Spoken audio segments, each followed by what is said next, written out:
Assalamualaikum warahmatullahi wabarakatuh. Ketemu lagi sama Ibu di sini.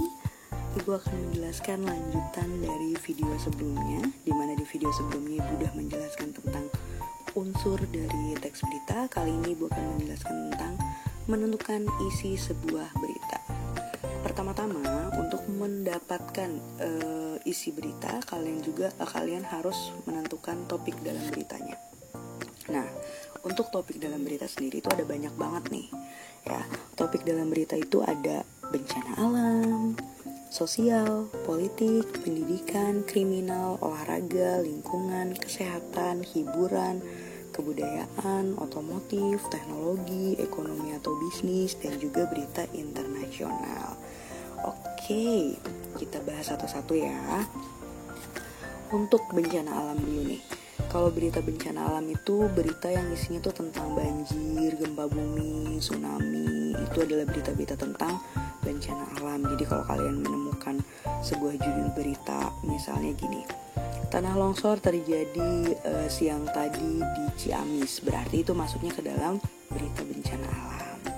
Selanjutnya ada berita sosial.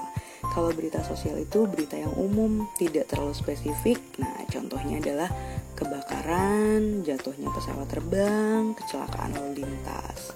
Ya, kalau misalnya kalian masih ingat di video yang sebelumnya, Ibu memberi sebuah berita tentang jatuhnya pesawat Lion Air di perairan Anambas. Itu berarti masuk ke dalam berita sosial. Nah, selanjutnya ada berita tentang politik nih. Kalau berita tentang politik itu isinya tentang pemilu, pilkada, DPR, MPR, pokoknya semua sistem pemerintahan itu masuk ke dalam berita politik. Selanjutnya ada berita tentang pendidikan. Nah, kalau berita pendidikan itu berisi tentang pendidikan yang ada di Indonesia maupun di luar negeri ya. Oke, contohnya di sini pembelajaran jarak jauh membuat siswa kesulitan kuota.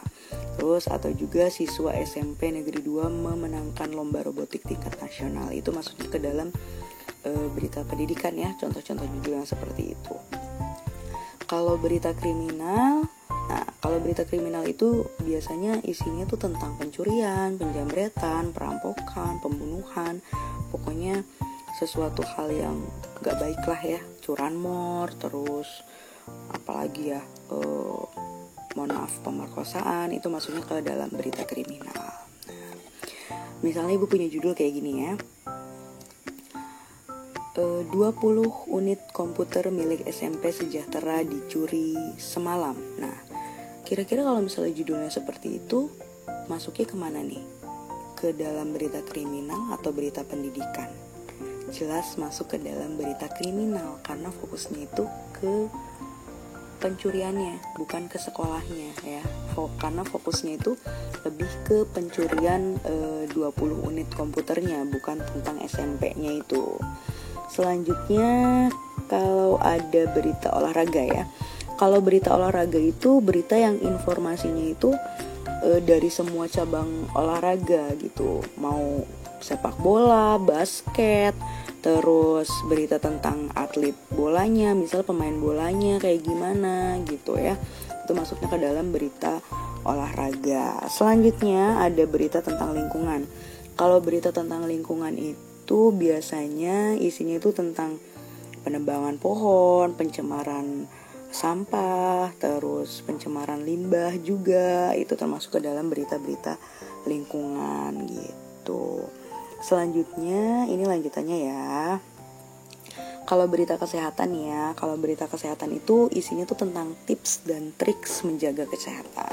Contoh judulnya itu cara menjaga daya tahan tubuh di saat pandemi corona, atau juga ada judul jaga asupan gizi bagi penderita diabetes. Nah, itu masuknya ke dalam berita kesehatan.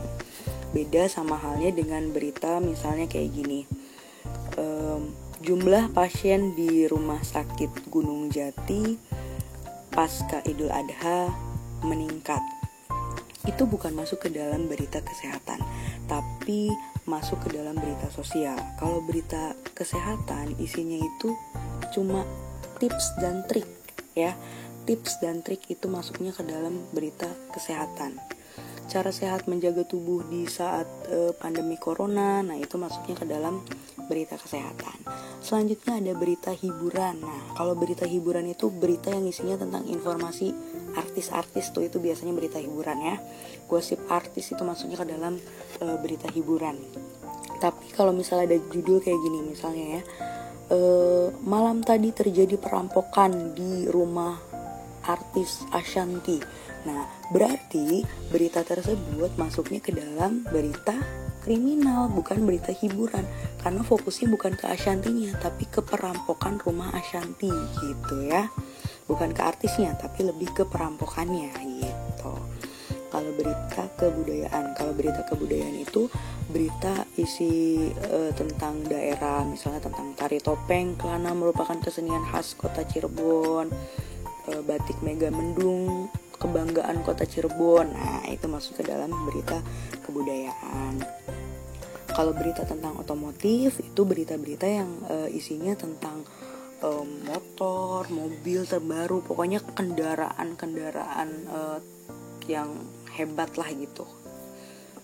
Misalnya mobil listrik, motor terbang atau pokoknya macam-macam yang kayak gitu deh, otomotif ya. Selanjutnya ada teknologi. Nah, dalam berita teknologi banyak dibahas tentang perkembangan teknologi terbaru. Misalnya judulnya gini, iPhone mengeluarkan HP tercanggih di tahun 2020. Atau juga ada judul Jepang siap produksi mobil listrik dengan harga terjangkau. Nah, itu masuknya ke dalam teknologi karena membicarakan teknologi ya. Selanjutnya ada berita ekonomi atau bisnis. Pokoknya kalau berita ekonomi atau bisnis itu berita tentang keuangan dunia atau keuangan Indonesia juga bisa. Nah, contoh judulnya adalah nilai dolar Amerika terus menanjak ya, atau terus naik. Terus juga ada judul harga jual emas meningkat di tahun 2020. Itu maksudnya ke dalam ekonomi atau bisnis. Kurang lebih seperti itu. Dan terakhir ada berita internasional. Kalau berita internasional itu adalah berita-berita dari luar negeri ya. Informasi berita dari luar negeri. Misalnya gini, yang ada di sini deh. Museum Hagia Sophia dialihfungsikan menjadi masjid yang menjadi kebanggaan negara Turki. Itu pun termasuk ke dalam berita internasional karena beritanya bukan dari Indonesia, tapi beritanya dari luar Indonesia, yaitu negara Turki. Begitu kurang lebih untuk menentukan isi dalam sebuah berita melalui topik berita. Selanjutnya akan kita bahas poin ketiga. Poin ketiga itu adalah struktur teks berita. Untuk struktur teks berita di video selanjutnya. Terima kasih. Wassalamualaikum warahmatullahi wabarakatuh.